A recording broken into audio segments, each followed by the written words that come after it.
nosotros como venezolanos tenemos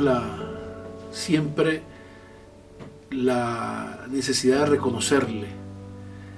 al comandante Chávez que cuando le inquietaba y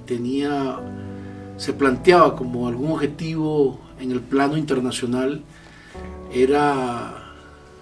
un gran diplomático con un pragmatismo, digamos, con una claridad para alcanzar el objetivo que se planteaba. ¿A qué me refiero? Cuando los presidentes en la cumbre de Cochabamba, que fue la última cumbre de la Comunidad Sudamericana de Naciones, que es la institucionalidad precedente de UNASUR, allí la comisión estratégica que mencioné al principio en esta entrevista, de la Comisión Estratégica de Reflexión sobre el Proceso de Integración Suramericano, que había logrado el presidente Chávez que se conformara junto al presidente Tabaré, y ellos eran los dos coordinadores de esa comisión, cuando produjo su documento para decir sobre estas bases se tiene que fundar la integración suramericana, y que sirvió de base para luego negociar el tratado constitutivo, cuando le dan ese mandato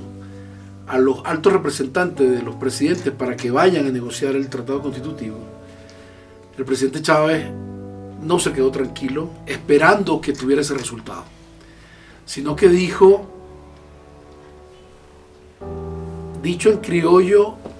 mató dos pájaros de un solo tiro. Convocó la cumbre energética de Margarita para hablar estratégicamente de la importancia de estar integrado en materia energética y que cada uno pusiera sobre la mesa sus demandas y sus expectativas sobre el tema energético de acuerdo a su realidad nacional. Pero al mismo tiempo, en esa reunión, hizo un diálogo político con los presidentes para hablar de la integración suramericana y le dio pauta a tres grandes cosas que se acordaron allí. Y la primera de ellas es que el presidente Chávez, en esa idea bolivariana del concepto de la unión, como un concepto, digamos, que trasciende la mera integración, ¿no?, de coordinar políticas, sino que también lleva en sí misma la connotación estratégica de que tenemos que avanzar hacia una unión de naciones, que es mucho más que una integración entre países, que es mucho más que una integración meramente económica, como las experiencias que hemos tenido en América Latina hasta ese momento. Y vende esta idea, convence sobre esta idea de la unión, y el presidente Chávez es el gran artífice y le debemos la autoría de haberle colocado el nombre a la integración suramericana y denominarla Unión de Naciones Suramericanas. Y los presidentes que estuvieron en esa reunión, exceptuando creo que 2 países que fueron representados por sus cancilleres o vicepresidentes, compraron la idea. Y allí nace como un primer acuerdo, y además le mandan un mensaje a los que están negociando el tratado y le dicen, este es el nombre que le van a poner, que le van a colocar a la integración suramericana, Unión de Naciones Suramericanas. Eso, por supuesto, que dio un impulso al proceso,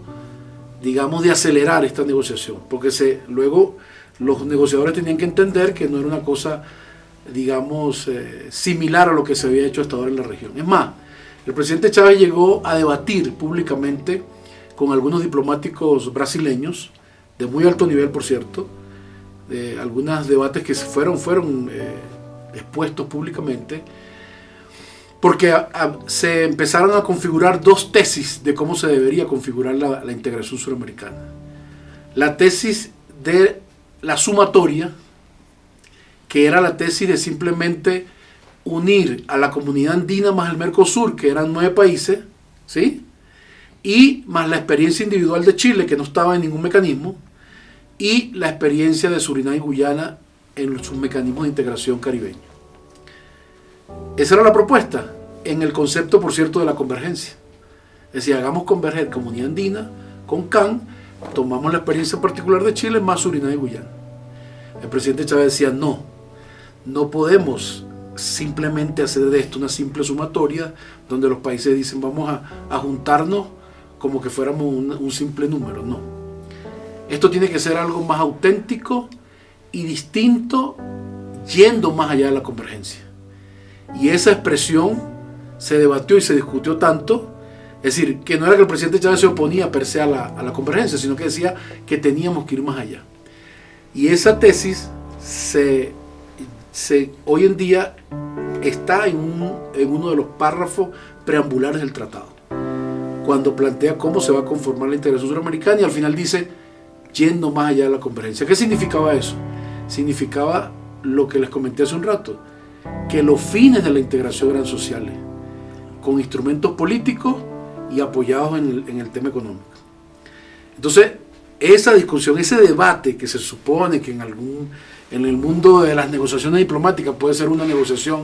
de un embajador o de un ministro consejero o de un especialista o un investigador, a lo mejor un académico preparado en el tema para debatir eso. El presidente Chávez asumió ese debate él mismo. Pero yo creo que la respuesta más inequívoca que le dio un proceso de aceleración importante a UNASUR para que en menos de 3 años, 2 años y medio ya estuviera, digamos, ya firmado el tratado constitutivo, fue el gran precedente de ALCA al carajo. En noviembre del año 2005, en Mar del Plata, en Argentina. ALCA al carajo. Esa confabulación positiva entre el presidente Chávez y Néstor Kirchner, que era el anfitrión de aquel evento, teniendo al presidente Bush en esa reunión y haberles dicho, definitivamente esa no es la experiencia que queremos para nuestra unión e integración en la región. No se puede entender UNASUR si no se conoce qué pasó, cómo se llegó a ese momento de la cumbre del ALCA, donde el presidente Chávez hace el famoso discurso de ALCA al carajo. Porque era romper de raíz con las pretensiones de los Estados Unidos tutelar la integración de los países de América Latina. De decirles, yo tengo derecho a proteger mi economía, mis productos y mis productores nacionales, y ustedes tienen que ajustar sus aranceles a mis necesidades.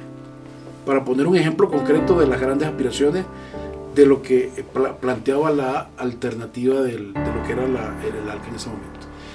Y el presidente Chávez fue protagonista de eso. Y después que hizo ese discurso, digamos en la formalidad del debate presidencial que hubo, salió a juntarse con parte del pueblo argentino ahí en Mar del Plata, y definitivamente esa euforia, ese entusiasmo hizo posible que por supuesto con Lula y con Néstor, que en ese momento estaba, luego que llegó Correa, Evo, que estaba ya, hicieron posible el nacimiento de este proyecto de integración que tiene, digamos, como grandes precursores contemporáneos a Néstor, a Lula y a Evo y a algunos que por cierto no estaban muy convencidos, pero que se dieron cuenta, como el caso de Nicanor Duarte, presidente del Paraguay en ese momento, que Nicanor Duarte reconoce el valor político y estratégico que tuvo eso de mandar al ALCA al carajo y luego ir con un proyecto de integración propio. Entonces, todo ese proceso que el presidente Chávez, digamos, lo hizo suyo y lo protagonizó, sin duda que no nos podemos sentir bien cuando vamos a algunos espacios y apreciamos que existen incluso colegas en términos diplomáticos, colegas en términos políticos, que a veces intentan invisibilizar ese protagonismo que el presidente Chávez le imprimió a este proyecto de integración. Y por eso que nosotros, y aquí hablo como venezolano, estamos obligados, todas partes que vayamos, en todas partes que estemos, en la diplomacia, defender y no dejarnos, digamos, apaciguar por posiciones que vayan en contra de lo que creemos y estamos convencidos que va hacia nuestro objetivo político, que tiene que ver con esa multipolaridad, con esa lucha por la paz, por la democracia y por los derechos humanos que me referí un poco hace un rato y que están allí establecidos en el Tratado Constitutivo de UNASUR. Todos somos UNASUR.